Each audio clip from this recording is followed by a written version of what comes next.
Well, very interesting new poll came out, and it found that 50% of Southern Republicans now support secession. Now, this was a big poll with a lot of questions, but this was to me the most interesting results. I looked over most of the top line results, but there's a good write-up about really just this portion of the poll at Mises.org that I'll link to, because as I and many others have been talking about for quite some time, we are at a point politically in this country to where there's no real room for unity. People don't want to be unified. People don't want to change their minds and suddenly agree with each other. And so, for the time being, people are just going to be angry, depending on who's in power. If you're on the right, then having Joe Biden in power is going to make you, and I mean culturally right, I guess I should say, tribally right. Because, of course, far left-wingers don't like Joe Biden either. But generally speaking, the right half of this country is going to be mad if there's a Democrat president, and the left half of this country is going to be mad if there's a Republican president. And this holds true for, most political offices going all the way down the chain to, local government. And so in order to alleviate this tension, the simple solution would be to start breaking up our very large and centralized government into a series of smaller and more representative governments. If the locus of power is closer to you, it's lower down the tier, people are going to feel relatively more at ease. Does that mean that it's perfect? No, because if you still live in if you happen to live in a locality that is not aligned with you politically, well then you'll probably still feel the same tension. But the tension of federal politics will be alleviated, and of course, with the absence of the federal government, that would give people more of a reason to, even than they have now, to move between states to places that they, that might agree with them more. Now, this poll covered the entire country. The West Coast and the South were the places where secession is the most popular, where people are the most open to it. About a third of people in the western states, which they grouped as California, Oregon, Washington, and Alaska. Realistically, do I think that Alaska would, secede and join up with California? I doubt it. But that's how they structured this poll. And in those four states, cumulatively, 33% of the population was in favor of secession, and it was most popular amongst Democrats because, of course, they have the most to gain. Republicans have the most to lose. It was inverted in the South to where, as I said, 50% of Republicans favored it, 45% of independents favored it, but only 13% or so of Democrats favored it for, again, obvious reasons. But yet again, it was 33% of the overall population in the southern states that are open to it at this point. And that's without any sort of public push. To me, that's a pretty good base of support for a movement for a national divorce to gain traction. Now, the other three regions of the country, because I guess this is rooted back in remember in the late 90s, you had that Russian professor, I always forget his name, who said, America's going to break up into 5 countries, which I don't necessarily buy that, but leaving that off the table, this study was kind of going off of that, using that as a template, and so you had the mountain states, which were like Idaho, Montana, Colorado, Wyoming, Nevada, Utah, Arizona, New Mexico. So essentially mountain time zone, I guess, although some of those are Pacific time. You had your West Coast states, which I already went over. You had the Heartland, which were, I think, pretty much all your Midwest states. It was like Minnesota, Wisconsin, Iowa, Ohio, Indiana, West Virginia. Might be missing a couple there. I know, actually, yeah, where are the Dakotas? I can't remember where the Dakotas went. But anyway, something like that. And then you had the Northeast, which was pretty much everything from Pennsylvania northeast of that, you know all those states. And then the South had a couple of interesting ones. It included Oklahoma, which works fine. It included Virginia, which is a blue state at this point. And so I'm sure if you cherry picked the states that are included to only be the ones that you would think would be the most secessionist friendly, like let's say the Deep South plus Tennessee, Kentucky, and Texas, then you probably would get an even higher number, maybe closer to 40%. Because I mean, if you think about it, Oklahoma, Oklahoma's a red state, but I mean, they're not, they have no, let's say they have no Civil War heritage. Let's put it that way. I'm not sure how common of a phrase "the South will rise again" is in Oklahoma, but I would imagine you don't hear it too often, unlike where I grew up and other parts of the South. Virginia, though, I mean, Virginia has that strong history, although Northern Virginia has turned it pretty blue, and so I'd imagine that those people are polluting numbers. If you removed Northern Virginia, again, Virginia probably would be a pretty heavy secessionist state, since a lot of native Virginians are still very proud. I mean, that is the home state of Robert E. Lee. Virginia was, it was the leading Southern state. And while obviously, talking about secession in 2021 is very different from 1861, but on an emotional perspective, it matters. From a sort of a psychological standpoint, it matters. Because I think that the only reason why secession is not more popular in this country, because it seems like a pretty obvious solution, is because of the baggage of the Civil War, and because people, the post Reconstruction government in the United States has worked hard to vilify the Confederacy in the eyes of many generations.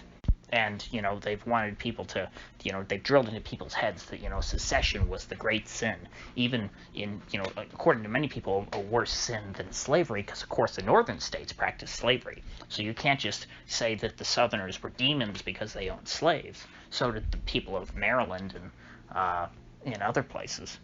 Northern states even enforced fugitive slave laws, or at least the northern-backed federal government supported fugitive slave laws. So in order to really vilify the losing side, they had to make secession the big evil. But I think now we're getting to the point to where things are getting bad enough in this country that people are starting to look past that. There's it's starting to overwhelm that instinct that's been drilled into us that secession bad. People are starting to think, hey, wouldn't we be better off without Washington, D.C.? Who likes Washington? And I think the reason why the currently secession would be more popular in the South than in other parts of the country would probably be because here the anti-secessionist indoctrination has not been as effective as it was everywhere else.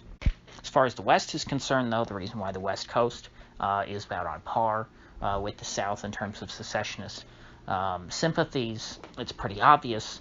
I mean, you have Gavin Newsom up there speaking about California as if it is its own country. California very easily could be its own country, and and again, anything could be its own country.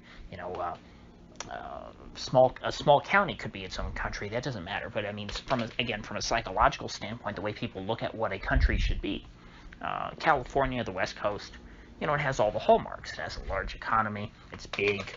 And of course, they feel morally superior to the rest of America. They feel like the rest of the country is holding them back. And I think that, many people in this country feels like folks from, far across the fruited plain, to borrow a phrase from the late Rush Limbaugh, are holding them back. Because people in this country have conflicting interests, different cultures, and it's a big place, the United States. And so it's only natural that our centralized government has become too centralized, and power has become too concentrated to the point to where it's rather inefficient. So this poll is another white pill because it shows that we're not that far off. I mean, if you think about it in terms of, well, you want to get 51, because this is a democracy, you want 51% of the population to support breaking up the country. In the South and in the West, we're more than halfway there. Halfway to 50% would be 25%, or 25.5% if you're talking 51%. But I mean, really, it's 50% plus 1, so let's say 25%. We're well over that. We are 3/4 of the way there, right? Or, well, no, not quite. 37.5%, I think, would be 3/4 of the way there, but we're getting pretty close. I mean, I'm surprised by, that the number for independents in the South is as high as 45%. I'm guessing a lot of those independents are what you would call legacy Democrats, old Dixiecrats, who, never would register as Republicans, but, are no longer Democrats. If you could get the independent number up to 55, 60% and the Republican number up to 70, 80%, well then, there you have it. Because remember, this is just asking people off the top of their head who haven't thought about it. Secession is not the kind of thing that the more you think about it, the less it makes sense. The more you think about it, the more it makes sense. So if people start talking about this, if people were to openly advocate for this, and I'm not saying that, for someone who has a big platform necessarily this is the right time, or I should say, well, actually, no. If you're someone with a big platform, if you're a media personality, like, for example, Michael Malice, who doesn't have a massive platform, but again, he advocates for breaking up the country, as much as he can. So do other people who I have great respect for. Jeff Deist, for example, president of the Mises Institute. If you can get some bigger name people on board with this, I think that public opinion would sway very quickly, and we could see a Soviet-style collapse of the United States, a peaceful dissolution. Because even in the Northeast, Yankee Central, I mean, the people who are descended of the folks who, fought the Civil War to preserve the Union, 1/4 of them think that, this whole Union thing is overrated. And we don't even need them to support this. I mean, because again, when we're talking about breaking up the Union, you don't need unanimity for that. What you would really need is any one state to be determined enough to just say, we're going to declare our independence from the Union and get the hell out. And so you don't need 51% of the American population to support this. What you would want is a pretty big majority of individual states to support this. Let's say 60% of a state, in order for this to go well. I don't think exiting the Union necessarily is something that you would want just a mere 50% plus 1 majority on, although, I mean, I guess it could be done. I think it depends on the intensity of the proponents. If you have particularly intense support for such a move, then it could be done.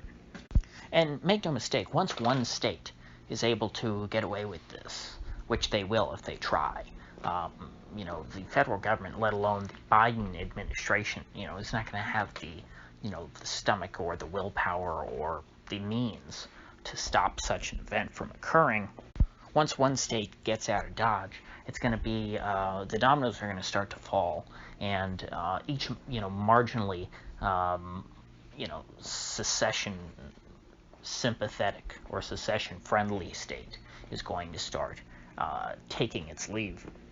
And that's because as one or more states begins to leave, the strength of that political faction is going to erode rather chronically. I mean, there's no real coming back from that.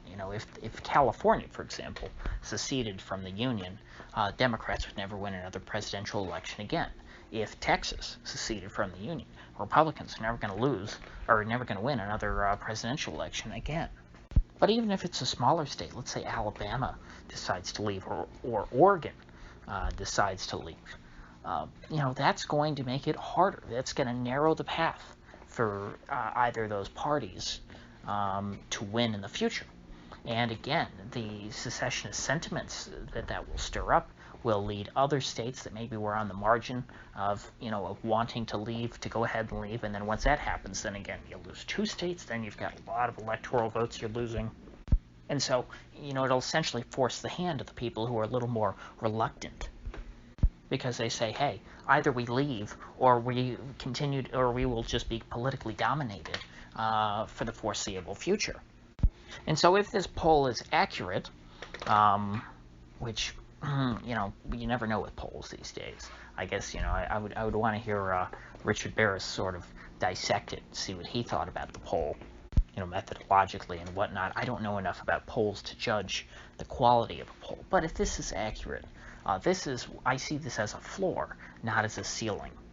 Because the pollsters stressed in their report that, these are questions that these people necessarily have never really thought about. We're just asking kind of off the top of their head what's their gut instinct.